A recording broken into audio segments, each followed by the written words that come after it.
शारदीय नवरात्रि 3 अक्टूबर से प्रारंभ हो रही है। प्रथम दिन मां शैलपुत्री की पूजा होती है और आज हम आपको मां शैलपुत्री की कथा सुनाने जा रहे हैं।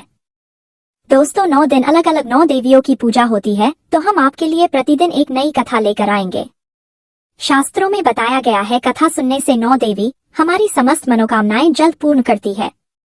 एक बार कथा सुनना स्टार्ट कर दिया तो बीच में स्किप करके दूसरी वीडियो देखना बहुत बड़ा पाप लगता है, इसलिए आप इस कथा को पूरा अवश्य सुने एवं लाभ और आनंद लेवे।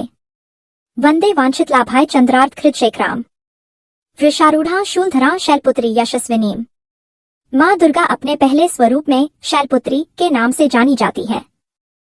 पर्वतराज हिमालय के वहां पुत्री के रूप में उत्पन्न होने के कारण इनका यह शैलपुत्री नाम पड़ा था। वृषभ स्थिता इन माताजी के दाहिने हाथ में त्रिशूल और बाएं हाथ में कमल पुष्प सुशोभित है। यही नव दुर्गाओं में प्रथम दुर्गा है। अपने पूर्वजन्म में ये प्रजापति दक्ष की कन्या के रूप में उत्पन्न हुई थी। तब इनका नाम सती था।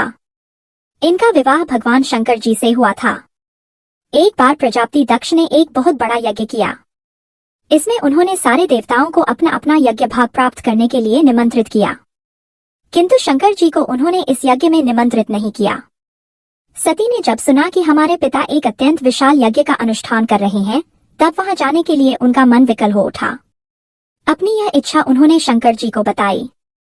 सारी बातों पर विचार करने के बाद उन्होंने कहा, प्रजापति दक्ष किसी कारणवश हमसे रुष्ट हैं। अपने यज्ञ में उन्होंने सारे देवताओं को निमंत्रित किया है।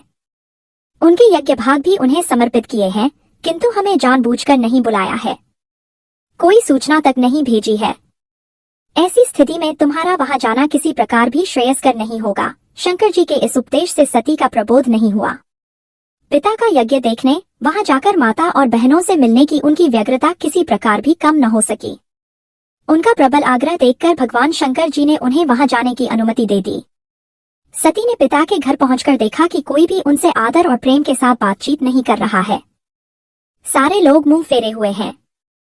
केवल उनकी माता ने स्नेह से उन्हें गले लगाया।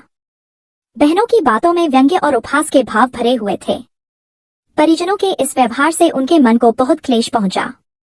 उन्होंने यह भी देखा कि वहां चतुर्दिक भगवान शंकर जी के प्रति तिरस्कार का भाव भरा हुआ है। दक्ष ने उनके प्रति कुछ अपमानजनक वचन भी कहे। यह सब देखकर सती का हृदय क्षोभ, ग्लानि और क्रोध से संतप्त हो उठा। उन्होंने सोचा, भगवान शंकर जी की बात न मान, यहाँ आकर मैंने बहुत बड़ी गलती की है। वह अपने पति भगवान शंकर के इस अपमान को सह न सकी।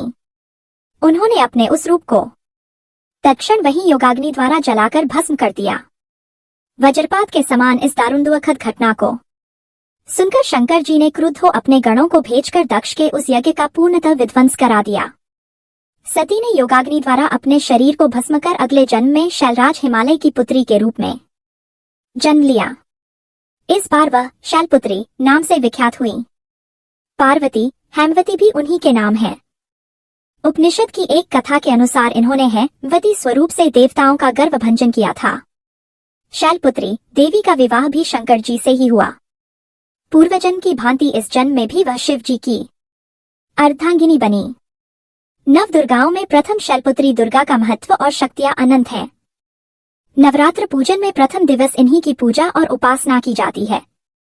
इस प्रथम दिन की उपासना में योगी अपने मन को मूलाधार चक्र में स्थित करते हैं। यहीं से उनकी योग साधना का प्रारंभ होता है। जय माता दी। दोस्तों, मां शैलपुत्री की कथा आपको कैसी लगी कमेंट बॉक्स में अवश्य बताएं। मां शैलपुत्री की कृपा आपके ऊपर बनी रहे। जय माता दी।